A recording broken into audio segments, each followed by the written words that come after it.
আসসালামু আলাইকুম। দখলদার ইসরায়েলি বাহিনী এবং ফিলিস্তিনি পুরোদমে যুদ্ধ চলছে, জানিয়ে দিব হাতে থাকা সর্বশেষ আপডেট আন্তর্জাতিক সংবাদ। প্রথমেই সংবাদ শিরোনাম। যুক্তরাষ্ট্রের ঘৃণার কোনো স্থান নেই, বিদায়ী ভাষণে বাইডেন। আরও জানিয়ে দিব শেষ ভাষণে কাঁদলেন বাইডেন, গণতান্ত্রিক ও ট্রাম্পকে নিয়ে যা বললেন। আরও জানিয়ে দিব ইতালির 2 সাংবাদিকের বিরুদ্ধে রাশিয়ার মামলা। সর্বশেষ জানিয়ে দিব গাজা যুদ্ধের বন্ধের প্রতিশ্রুতি দিলেন জো বাইডেন। শুনছিলেন সংবাদ শিরোনাম, এরপর বিস্তারিত। তার আগে আমাদের ভিডিওটি যদি ভালো লেগে থাকে তাহলে লাইক কমেন্ট শেয়ার করে দিবেন, আর আমাদের ভিডিওটি সর্বপ্রথম পেতে চ্যানেলটিকে সাবস্ক্রাইব করে রাখবেন।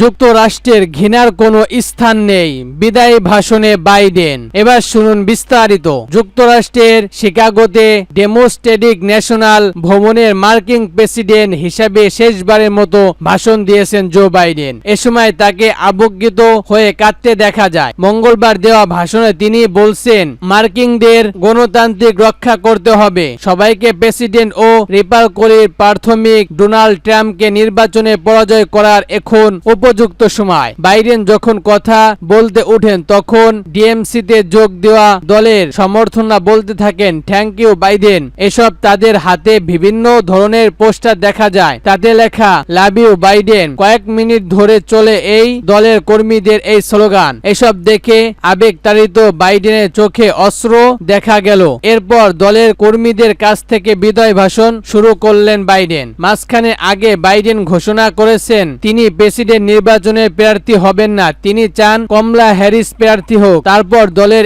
এই সমালোচনা হচ্ছে। এই সমালোচনা গুরুত্ব হলো দল যে একজন প্রার্থীকে সম্পূর্ণ সমর্থন জানাচ্ছে তা দেখানো, সেজন্য এই সমালোচনা ছিল গুরুত্বপূর্ণ। সেই জন্য বিদায়ী ভাষণ দিয়ে আবেগগত হয়ে পড়েন জো বাইডেন। এ সময় বাইডেন দেশের গণতান্ত্রিক বিপদ সম্পর্কে সবাইকে সাবধান করে দিয়েছেন। তিনি বলেন, গণতান্ত্রিক সামনে বিপদ স্পষ্ট। ট্রাম্প যখন প্রেসিডেন্ট ছিল তখন অতি দক্ষিণস্থী সৎসহিত হয়েছে বলে তিনি অভিযোগ করেন। বাইডেন বলেছেন, ট্রাম্প তো পুতিনের সামনে ঝুঁকে পড়েন, আমি কখনো তা করিনি, কমলা হ্যারিসও করবে না। তার অভিযোগ, ট্রাম্প দেশের জন্য প্রাণ দেওয়া সেনাদের অপমান করেছে। বাইডেন বলেন, যুক্তরাষ্ট্র রাজনৈতিক সহিংসতার কোনো জায়গা নেই, যখন জিতবে তখনই শুধু বলবে দেশকে ভালোবাসি, এটা হবে না। যুক্তরাষ্ট্র ঘৃণার কোনো স্থান নেই। তার সাফল্য কথাও তুলে ধরেছেন বাইডেন। তিনি বলেন, দেশের উন্নতির পথে একটা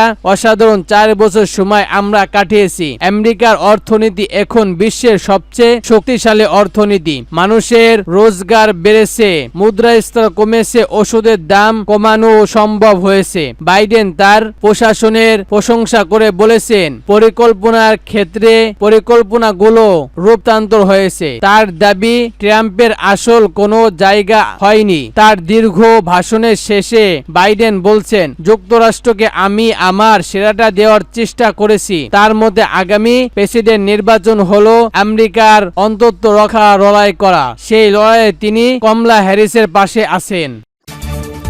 ইতালির 2 সাংবাদিকের বিরুদ্ধে রাশিয়ার মামলা। এবার শুন বিস্তারিত। রাশিয়ার কুষ্টি অঞ্চলে ইউক্রেনের নিয়মতান্ত্রিক থাকা সুরদা শহরে ঢুকে কাজ করার ইতালির 2 সাংবাদিকদের বিরুদ্ধে হামলা করেছে রাশিয়ার গণতান্ত্রিক সংস্কার বাহিনী। তাদের বিরুদ্ধে বৈধভাবে সীমান্ত পাড়ি দেওয়ার অভিযোগ আনা হয়েছে।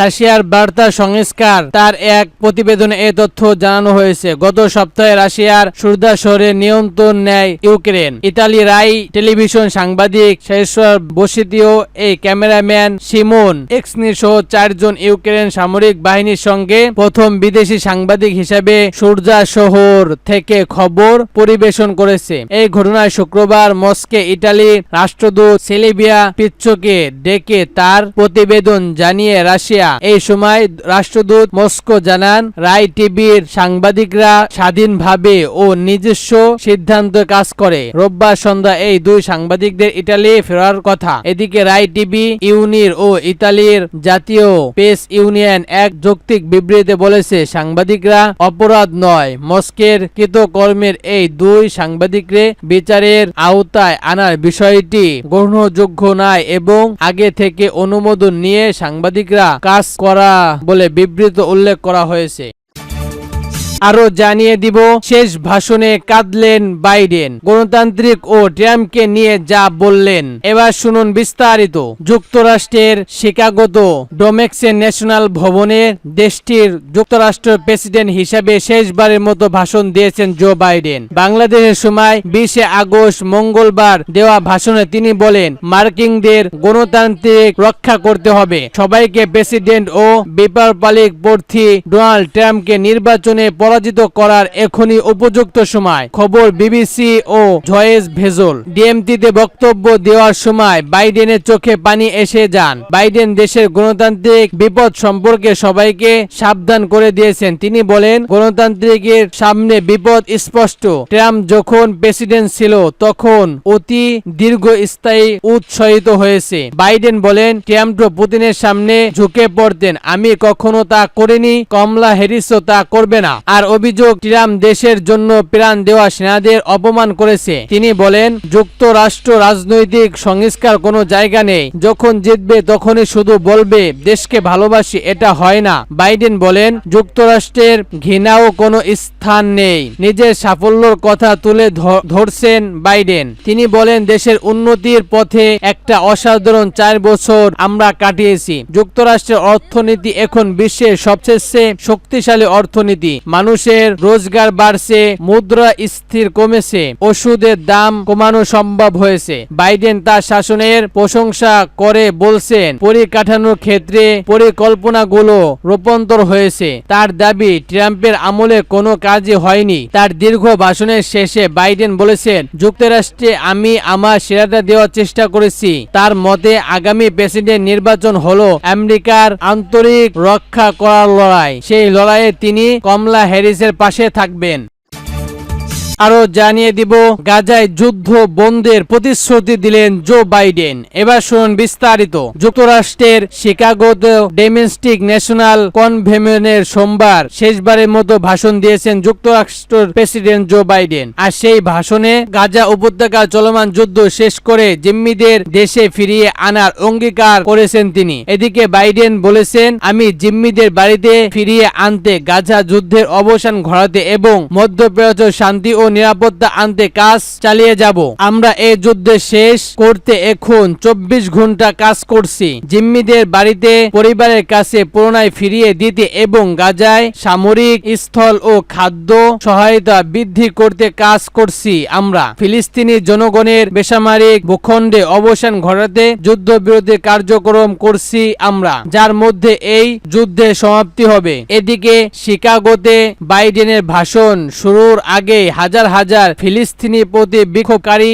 গাজা ইসরায়েলের যুদ্ধে মার্কিন সমর্থন বন্ধ করার জন্য শিকাগোতে জড়ো হয়। কনভেনশনের ডেলিগেট অবসান পূর্বে শিকাগো শহরে মিছিল করে ফিলিস্তিনি প্রার্থীরা। এমন ফ্রি পল্টেন স্লোগানের মুখে হয়ে উঠে শিকাগো শহর, যা নিয়ে নিজের ভাষণে কথা বলেন বাইডেন। প্রতিবাদনকারীদের উদ্দেশ্যে মার্কিন প্রেসিডেন্ট তার ভাষণে বলেন যে প্রতিবাদকারীরা রাস্তায় বেরিয়েছে তাদের একটা পয়েন্ট আছে, উত্তর পক্ষের অনেক নিরাপত্তা মানুষ নিহত হয়েছে। কাজেই আমি একটি প্রস্তাব পেশ করছি যা আমাদেরকে 7 আগস্টের পর থেকে এটি করার কাছাকাছি নিয়ে এসেছে।